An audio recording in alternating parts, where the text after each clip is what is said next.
Thank you for joining us today.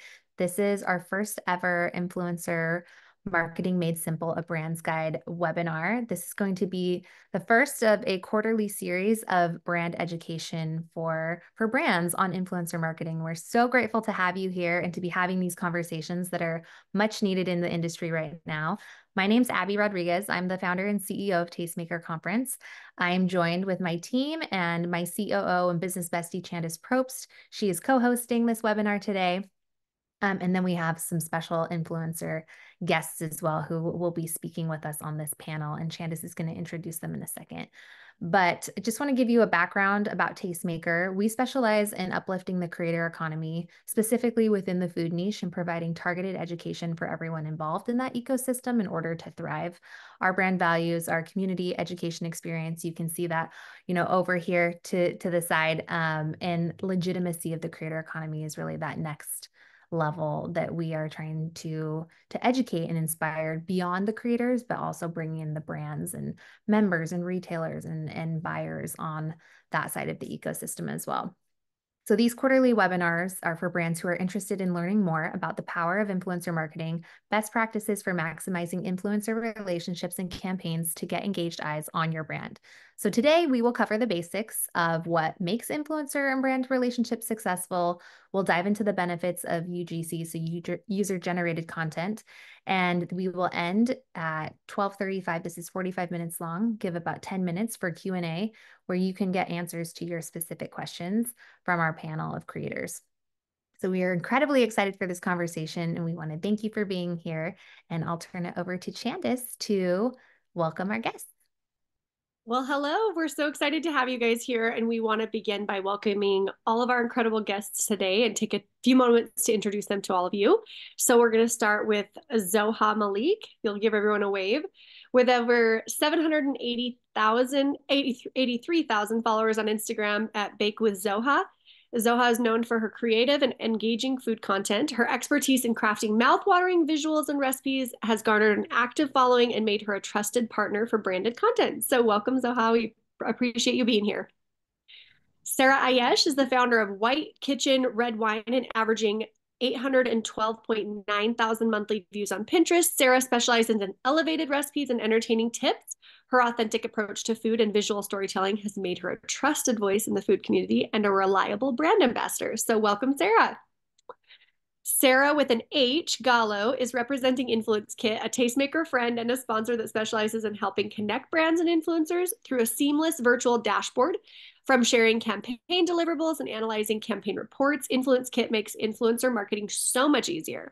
Sarah also runs her personal blog, The 5-Foot Traveler, and has years of experience working with brands as a content creator. So thank you for each of them for joining us today to share their influencer perspective for influencer marketing.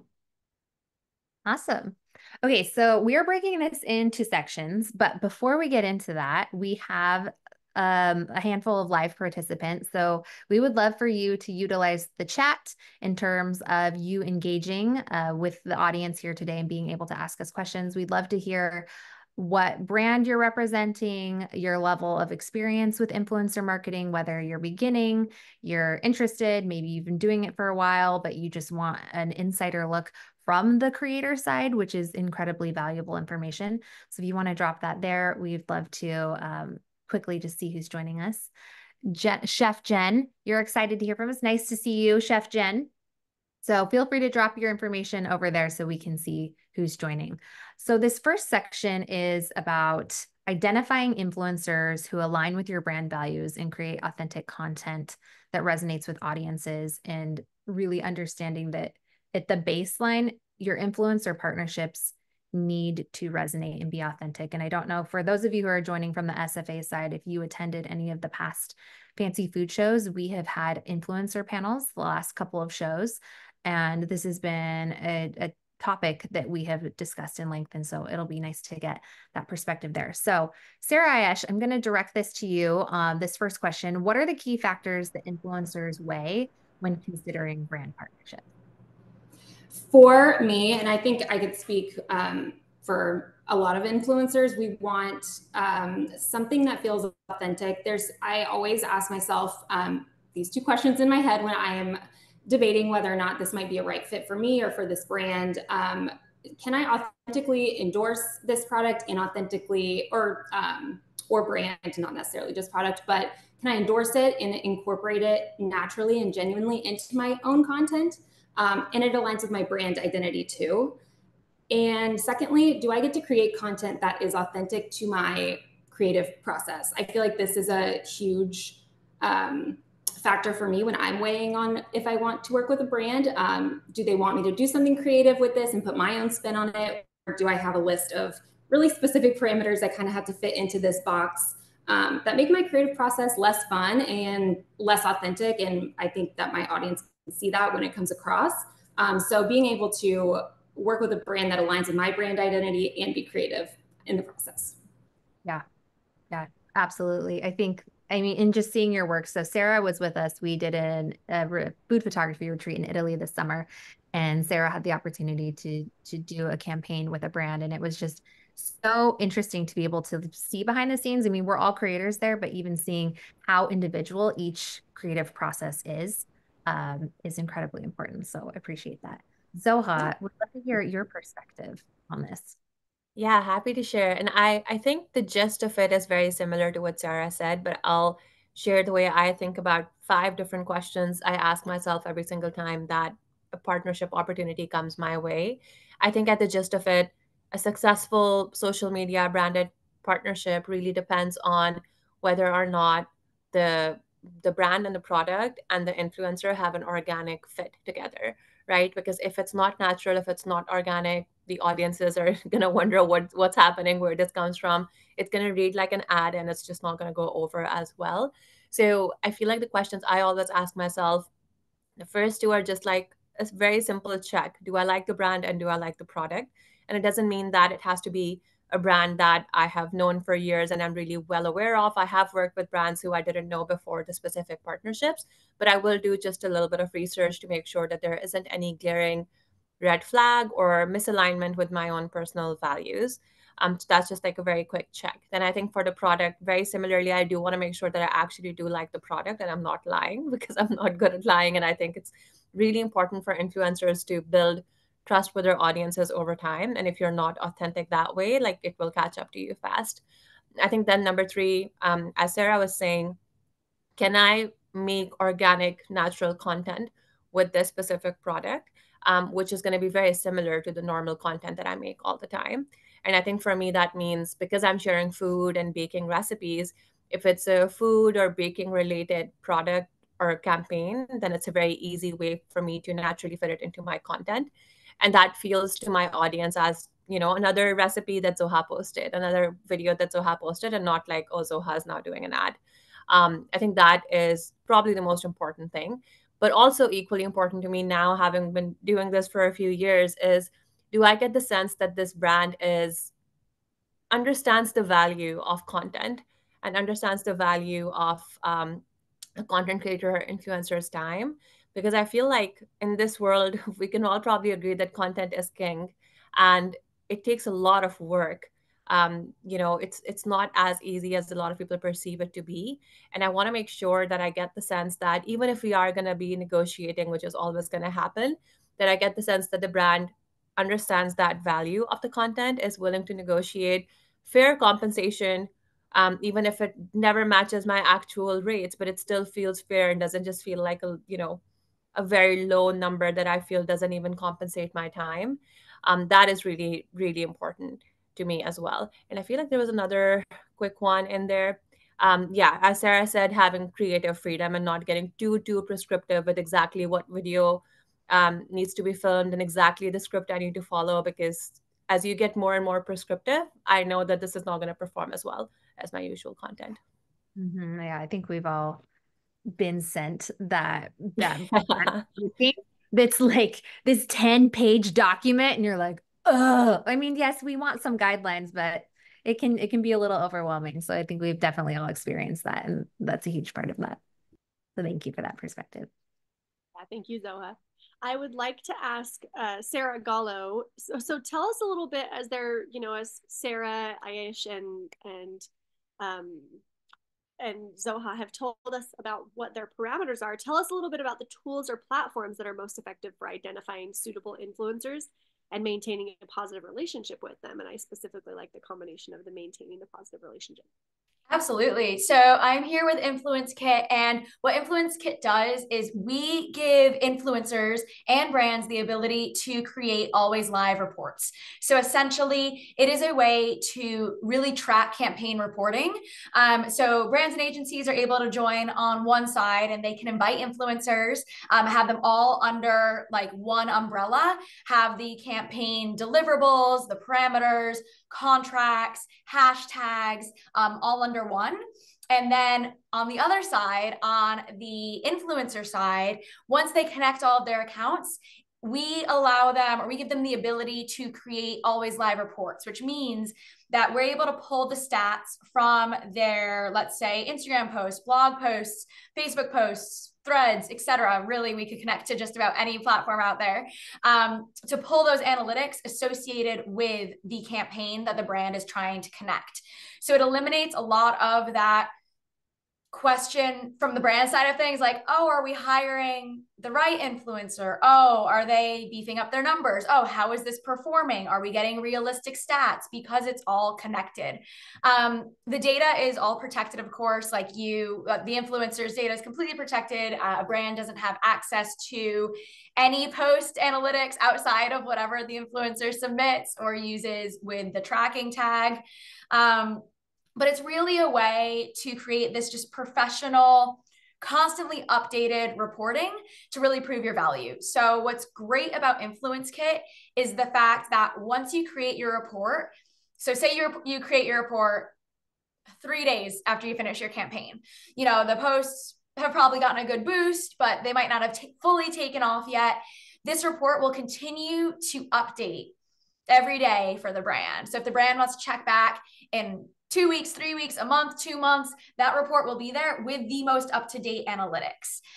So it's a really brilliant way for brands to see what the creator is providing as far as metrics go. And then on the creator side of things, it's providing them with this very professional put together report that they're then able to submit to their brand partner, whether the brand partner is on InfluenceKit or not. It's not exclusive in that way. And really just kind of elevates their brand to show, hey, I appreciate this campaign. I appreciate our partnership. Here's this report on how my content performed for you. It's really easy to understand and very, very intuitive. Mm-hmm. Okay, and we InfluenceKit with Tastemaker. We think it's great. I know we have a lot of different partnerships going on, and we always try to provide those metrics. I think that's just one of the things that when you do a brand partnership, that's something that you provide. And absolutely. Thank you so much, Sarah. We are going to move into some of the best practices for creating authentic and engaging influencer relationships. So I want to ask you first, Zoha, and then I'm going to ask Sara Ayesh. Can you share an example of a brand relationship that has gone really well for both parties, you and them? And what were the key factors that contributed to the campaign's effectiveness? We'll start with you, Zoha. Yeah, happy to share that. I think for me, the clear answer here is my long-standing partnership with King's Hawaiian. They were one of the very first brands that had faith in me and agreed to do a partnership with me when I was sending out a ton of emails. By the way, apologies. I have like a throat issue going on, so sometimes I have to like mute and cough. But with Kings Hawaiian, it started off as like one partnership. Then we did another one the next month. Then we did 6 months. Now we have recently signed a contract to do 12 months, which is 12 different pieces of content. So it is definitely a successful relationship both ways, where they really like working with me and I really like working with them. And across all the content that I've created for them so far, we've gotten over 30 million views on social media. I've gotten hundreds, if not thousands, of comments and messages from my followers who just love seeing my King's Hawaiian recipes. They feel like, or you get so creative with the recipes. Can't wait to see what you make next. Or thank you for introducing me to their rolls. I love them so much, etc., etc. So it's definitely like a very, very good, long-standing relationship there. And I think what makes it work so well is, number one is, going back to my previous answer, there's that really good organic fit because I genuinely love the brand and I genuinely love their products. So it's very easy for me to make, creative recipes featuring their products, which I know are going to taste great, which I know my audience is going to love. And it's such a natural fit with the usual content that I am posting that I just never am dreading working on a campaign with King Samay, and I'm always looking forward to it. And I think that really does translate into the quality and the engagement of my content at the end of the day. And I think number two, also tying back to what I was saying earlier, they really do give me the impression that they value content and they value me as a content creator. I have never gotten the impression that they're just trying to like squeeze out as much as they can from me, or even though we've always negotiated our rates and they may not be as high as I could be commanding at this point because we've had this relationship for a while, it's always been like very, very open. They're very willing to meet me halfway. They're very willing to, adjust the terms or the deliverable asks or the timelines, etc. So they just make me feel really, really valuable, and they're so easy to work with. The level of responsiveness is always great. The speed with which they will approve my recipes or review my content, it's all really, really quick, and they're not. I don't feel like they have a ton of checks and balances where I have to go through like a list of 20 different things every time I'm posting a recipe video. So they just make things really, really easy. And I think it just creates this overall feeling of a great organic collaboration that then translates into the content. Love that. And I think a lot of creators really look for those opportunities for long-term partnership over one-offs over and over, correct? Yes. Absolutely. Yeah. Like I said earlier, your audience will also start to expect that from you. So then they're also used to seeing that content and engage with that content more. I love it. Thank you so much. Sarah, I would love to ask you about your long-term partnership that's been successful for both of you. Okay, unmuted now. So a long-term partnership that I've had that has just gone very, very well for both of us is honeysuckle white turkey. And I think, to Zoha's point, just feeling genuinely supported as a creator by the brand. She said that they make it very easy for her. She's not having a laundry list of things when she's posting. This brand for me, Honeysuckle White, I actually started for them as a commercial food photographer. So for their packaging and marketing assets, at that time, I probably had 3,000 to 5,000 followers. So I wasn't, doing food influencing at that time, but kind of as we worked together and they saw the value of the content I was creating, they invited me on to do some influencer campaigns with them. And I felt a little intimidated because the other influencers had hundreds of thousands of followers. But I felt so supported by that brand that I was just like, I'm going to knock this out of the park for them. Like, I really want to do my best work. So that was 3 years ago. And that first post that they sponsored is one of the top 3 on my blog. It gets hundreds of thousands of page views a year. It's continuously circulating on Pinterest. So they may not have got 100,000 eyeballs on that content day one posting on Instagram, but I feel like the longevity of this is something that I brought to the table, as well as the quality of the content I create. So just knowing that they value that, and have continued to support me as a creator as I've grown and still kept me on to do social campaigns and commercial food photography has been great. So yeah, feeling supported as a creator, I think, is everything.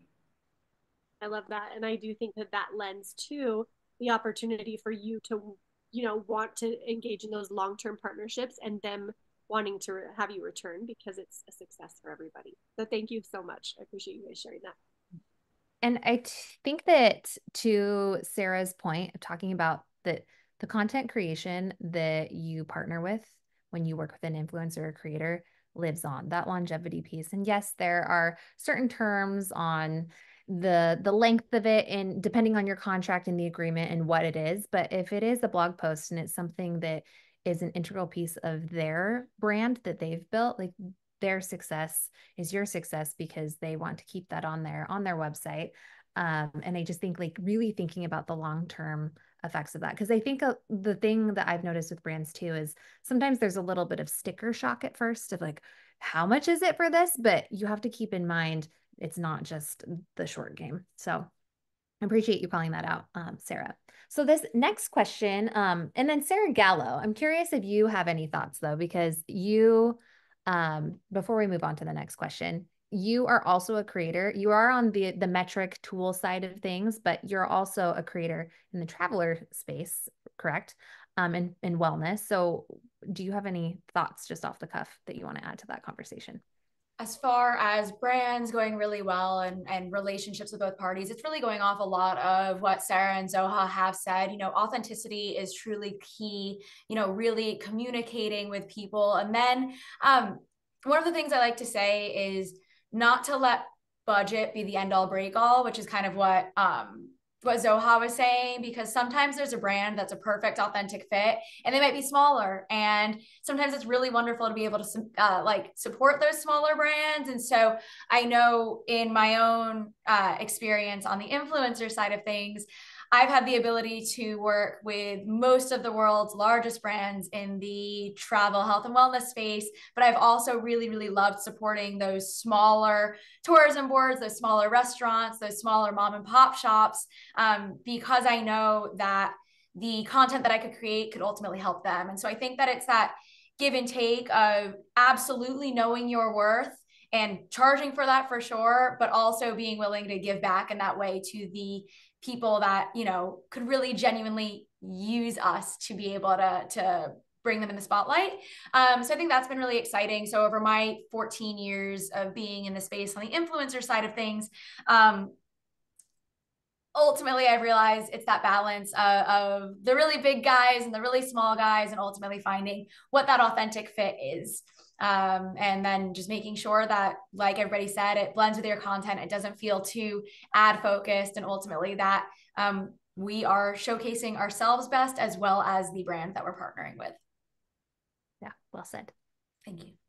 So this next portion, we do want to focus on, all the great things that come along with it. But I think in learning about influencer marketing, sometimes it's good to know what you shouldn't be doing, the do not list. So we'll start with Zoha. If you can share an example of factors that have contributed maybe in the past to poor execution of brand partnerships that you've seen personally or within the industry, or just some things that you've learned along the way to look out for brands so that they don't do it.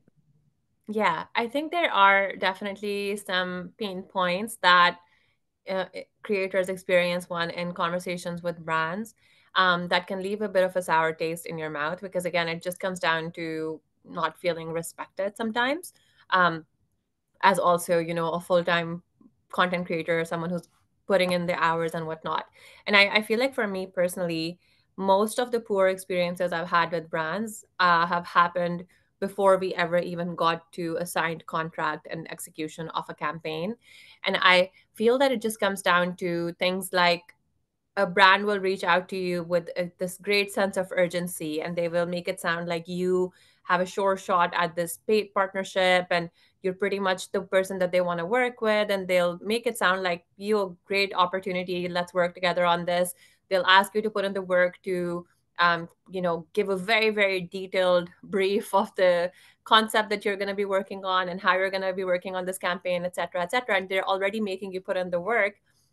And then as soon as you give them that concept, or you have indicated your interest, then their level of responsiveness suddenly goes down, or they start to ghost you, or they promise that the contract is coming your way like in 2 days, and then it never actually comes, or it turns out that actually we hadn't already selected you, we were in the process of pitching themselves to multiple content creators. And it's just about totally understand that there are processes, and totally understand that oftentimes brands are considering multiple content creators, and they're going to evaluate based on their responses, as well as what rates these creators are charging, exactly which creators they eventually move forward with. But I think that being very clear in your communication and setting the right expectations from the get-go, and not necessarily viewing it as, who cares about this creator, we're just going to get what we need from them, and then we won't have to work with them if we don't want to, right? Like, I think showing that respect and having that clear expectation setting will go a really, really, really long way, because eventually, from our examples earlier, we are looking to build long-term partnerships. And even if we don't work together on one specific campaign, doesn't mean that there won't be another campaign down the line, which could be a great fit both ways. So, just having a little bit more of that process management and having a bit more of a clear idea of what you're looking for, what's the campaign, what are the deliverables, what's the timeline, before you start doing that outreach and getting to that back and forth goes a really long way. Yeah. Communication and level setting expectations, right? Don't overpromise things that you can't deliver on, which is pretty standard, I think, approach to life in general in a lot of areas. Sarah, I'd love to hear your thoughts. Sara Ayesh. Yes, I totally agree. I think just starting out with like clear, honest communication is just key for both parties, especially when we're trying to educate a brand on maybe why this is. You mentioned sticker shock earlier. Yes, this is what you're going to get. This is where I bring value. And then the brand being open and honest and clear with us. What's your budget? What's your timeline? Do I need to put a rush fee on this? Or, they do, like she said, kind of sometimes create this sense of urgency that they need it now, they need it next week. And that's not always doable. That's actually not doable at all. So being upfront, honest about budget, deliverables, timeline, and then outlining it in a contract and having a contract is so important, because I think early on, any brand deal that didn't go as well as I think it could have is usually because things weren't outlined in the contract, or we kind of got ahead of ourselves and, got moving without having, dotted our I's, crossed our T's, all of that. Just specifically one time, little things, just via email, one at a time, kept getting added and added and added until it snowballed into like, okay, this wasn't even the project I agreed to at the beginning. And educating the brand on why I can't stick to your budget, because now it's different timeline, different deliverables, different just scope of work. So as long as you're honest upfront, I think Zoha mentioned it a couple times, like the response time from brands is really, it feels respectful when it's quick, and you guys are just having a really nice open line of communication with your creators. I think that is important. So sometimes those conversations are difficult to have. Hop on a call. Going back and forth through email is incredibly difficult. If you feel like you're not getting anywhere, you can wrap these things up very quickly if you just hop on a call and like everybody just gets it out on the table. So yeah, just clear communication, I think, is key. Yeah, absolutely. Sarah Gallo, I'd love to hear your thoughts on just the InfluenceKit side of things, because I think having metrics and having a platform to help you with that can help mitigate a lot of these issues, but I'd love your insight. Yeah, absolutely. And one of the great things about InfluenceKit is that, well, first off, I also definitely recommend getting on a call to kind of solidify up a campaign. I think that is the most efficient way to get it done rather than those 40 emails back and forth where everything changes. So Sarah, I definitely agree with you there. But then once you do solidify what you are doing in terms of deliverables and photography and videography and whatever might be part of this campaign, one of the things that's great about InfluenceKit is that if the brand is using InfluenceKit, they can put in those deliverables as part of their assignment. They can put in the deliverables, related hashtags. The contract could be there for everybody to refer back to, deadlines, due dates, all of that is there, which I think is a very easy way for both the brands and the influencers to see what they agreed on in one place versus having to scroll back through those 20, 30 back and forth emails where everything gets added. And then it makes it more difficult to protect the influencer. It makes it more difficult for the brand to be like, oh, but you didn't do this, this, and this. But on the InfluenceKit side of things, it has everything that was agreed on, which I think is great. And then again, if there is a special hashtag you're using through the campaign, that would all get tracked as well. And so it's just kind of another level of protection on the influencer side of things, as well as the brand side of things, as in like, hey, this is what we agreed on. Here's a home for it. So it's not just, in a cryptic through all of these emails, here's a home for it. And ultimately, it will also serve as the platform where you're able to show how everything performed. And so it's kind of that safety measure in many ways. That's great. Thank you. Thank you, Sarah. So with section 2, we're going to talk about leveraging user-generated content, or UGC, for brand growth.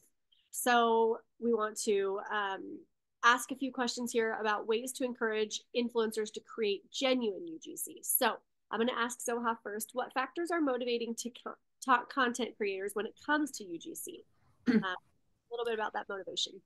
Yeah, and I'll speak to my personal experience here, but I think what for me, as someone who's creating content one way or another, sets UGC apart from a typical paid partnership for social media is the fact that with UGC, you don't have the pressure of posting to your own platforms for the most part, right? That can change, but you typically are creating content that the brand can use on their socials as well as for running ads across socials and whatnot.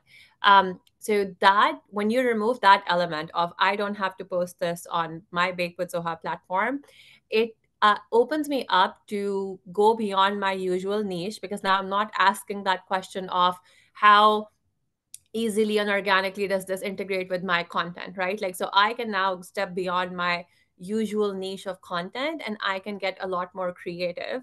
So for me, it's like a really, really great creative outlet, which is why anytime a UGC opportunity comes my way, I'm like all ears. I'm like, yeah, what is this?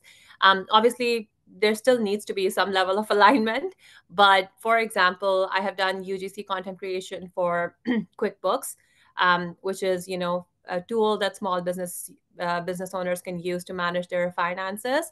So finance versus food, not exactly, very aligned with each other, but I am a small business owner. I was able to still create authentic content for QuickBooks about how I use them in my day-to-day life. So I think that specifically is what really entices me to do UGC work. And then I feel like also with UGC campaigns, when a brand approaches you with, we want you to create these 2-3 pieces of content for us, I find that very often somehow they value and understand the value of content more than paid partnerships for you post something on your social media. I don't know how that works. It's kind of counterintuitive, but it's because the brand knows that they have decided not to create the content themselves because it may cost them more, or they know that they don't have the talent in house to be able to create that engaging content that people are going to interact with. So they already understand that this content creator has those skills, and they, even if we pay them, XYZ, it's probably still going to save us money at the end of the day. And they already know their craft. They are going to create engaging content for us. And here's just a very clear set of guidelines or requirements of what we want in this specific campaign. So I feel like they already understand that value, and often they already are willing to, pay me for my time. And that also makes it more enticing for me to do those campaigns. Love that. Thank you so much for sharing. Sarah, we'd love to hear from you. Sara Ayesh. I feel like I kind of have a unique perspective on this because I do commercial food photography. So I do the campaigns where it's very like, this has to look perfect, and because we're putting it on our packaging, versus UGC, it just feels natural and genuine and authentic. Like I'm just in my kitchen using this product. And it's low pressure, and I enjoy the creativity of that. And I mentioned it earlier, I don't want a laundry list of things, but for UGC content, it is really nice to get a list of do's and don'ts for your brand.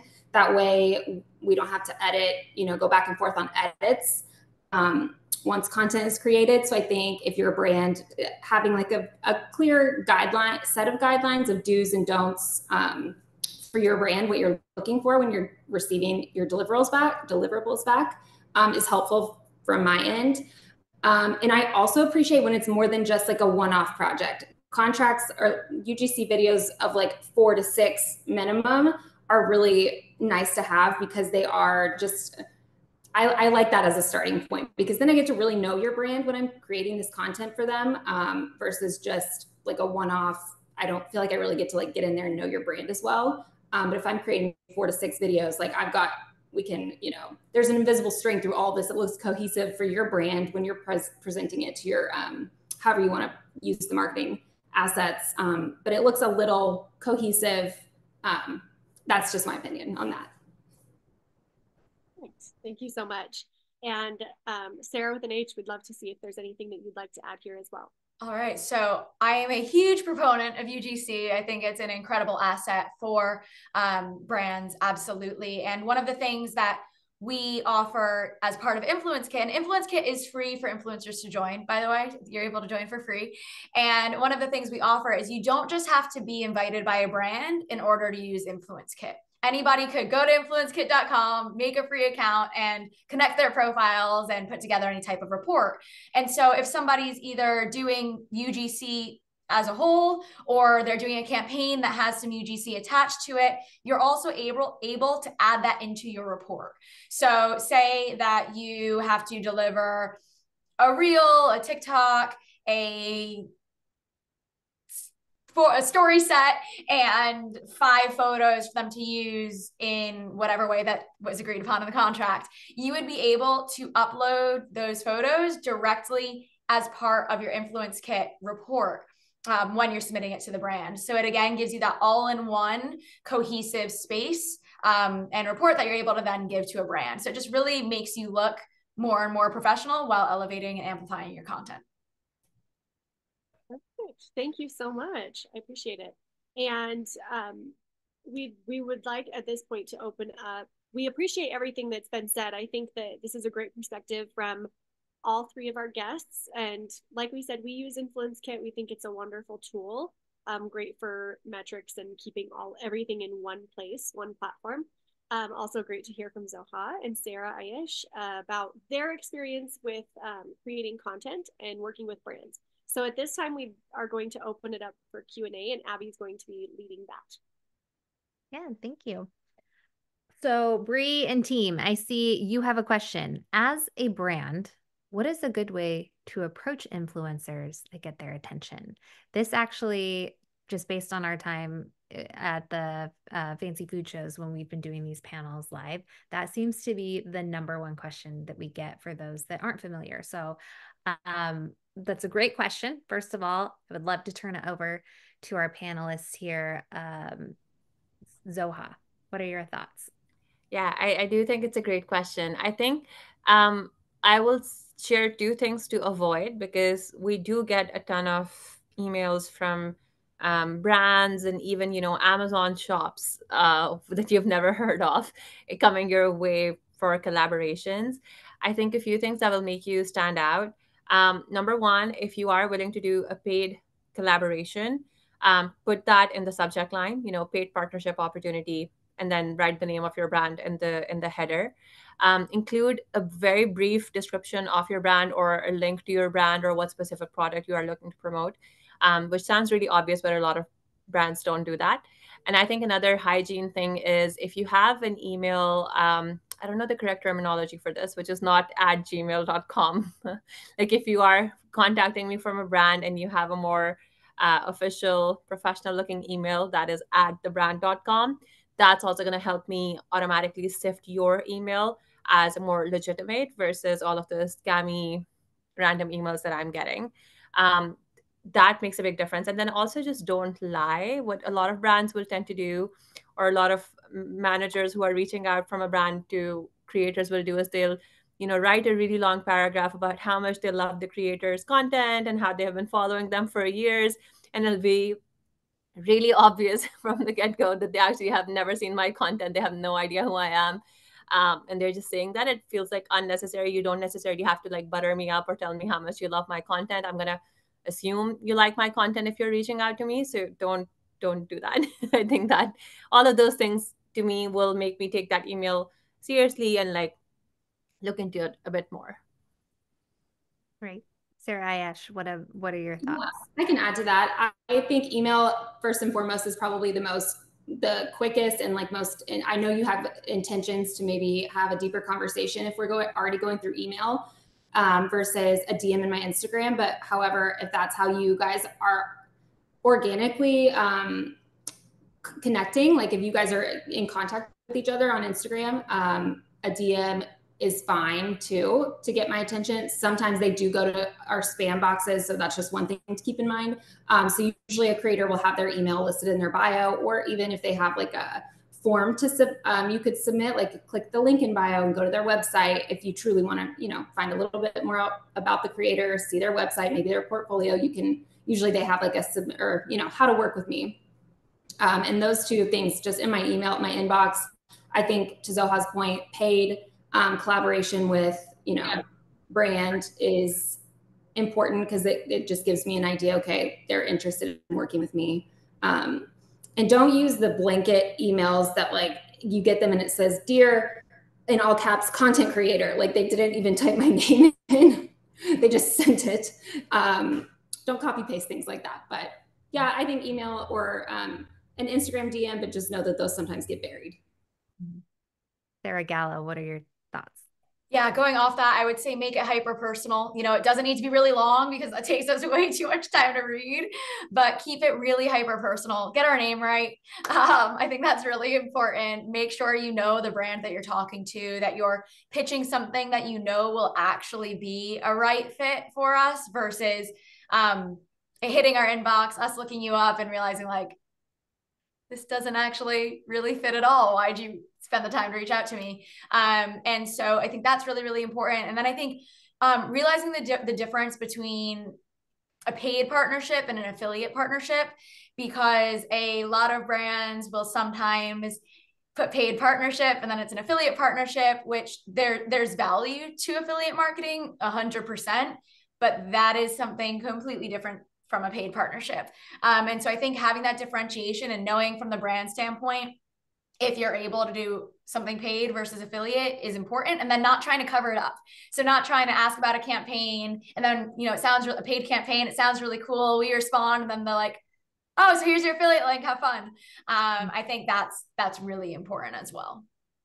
Yeah, that's a good call out on that distinction, because I think we've all run into that a lot. And I think there can be a lot of misconceptions too around what paid means versus affiliate. So for those of you who are new here, paid meaning that, you know, we have set rates as creators, or ballparks of ranges for what we're willing to do with just the time it takes to create the content and the artistic side of it. It's almost like you're a patron to an artist, but at the same time you are getting that marketing asset. So it is this beautiful collaboration of all of those things that help you grow your business and get those conversions that you're looking for.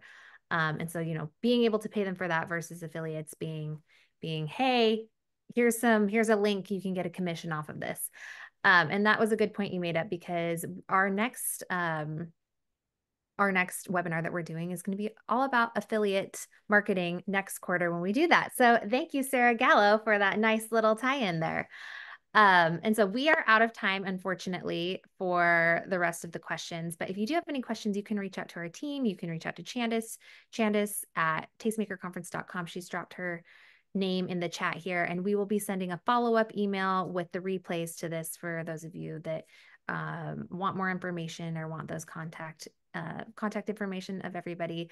Before we wrap up here, can we hear where people can find you and the brands can find you? Zoha, where's the best place to contact you or find you online? Yeah, so on Instagram and TikTok, it's at Bake with Zoha. My blog is bakewithzoha.com and my email is bakewithzoha@gmail.com, which I'm ashamed of sharing after that whole spiel of having a domain name, but I'm not a brand in my defense. The irony is great. I think that's fantastic. Sara Ayesh, where can everybody find you? Yes, I am also on Instagram and TikTok at whitekitchen_redwine. And you can email me at sarah@whitekitchenredwine.com, or my website is whitekitchenredwine.com. Perfect. And then Sarah Gallo, where can everyone find you? All right. So influencers, content creators, you could go to InfluenceKit.com to get your free account. You could reach me directly at Sarah@InfluenceKit.com.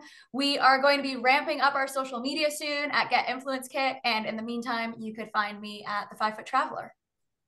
All right. Does that mean you're 5 feet tall? I am 5 feet tall. I'm a fellow shorty. I'm 5'2", so. Love it. Love it. And we just want to thank you all for attending. Thank you to our guests and panelists for sharing your expertise and your time so that we can legitimize the creator economy and really make this worthwhile, because The creator economy is growing. It's projected to reach $500 billion by 2027. And I think that just lends to, when there's economic success in our world, that lends legitimacy to be like, this is a real thing. This is a real industry. And we are just very honored to be a part of that and helping be a small piece in educating all of the brands here on behalf of our creators that we love and appreciate so much. And with that, I'll turn it over to Chandice to close it out. Yeah, thank you all again for being here. So if you're looking to meet the right influencers for your brand partnerships, we would love to have you, of course, join us at Tastemaker Conference in Las Vegas in January 2025. We will have over 500 professional food bloggers in attendance. Over 80% of them are on with an ad network, meaning they're getting enough traffic to qualify for an ad network. So we have very high quality creators. We have a handful of micro creators as well, so that whatever your goals are, you can meet them. We'll be co-locating with the Winter Fancy Food Show, but you can only gain access to the influencer audience by joining us at Tastemaker Conference. So we have an exclusive offer for exhibitors of the Fancy Food Show for joining us at Tastemaker Conference. If you're already exhibiting there and want to connect with all the influencers, we'd love to chat with you. It's running now through September 30th, and you can reach me. Daphne will drop my Calendly link. You can reach me to chat, discuss the event, our remaining sponsorships, ROI, or just any questions. I know a few of you had some questions in the comment section here today, and I would love to answer those and talk to you and help you make your influencer partnerships a success. So I'm here to support you. Feel free to reach out via scheduling a call or my email. And again, thank you for everyone who was here. It was so wonderful to see you, and we appreciate you taking your time. Thanks, everybody. Have a great day.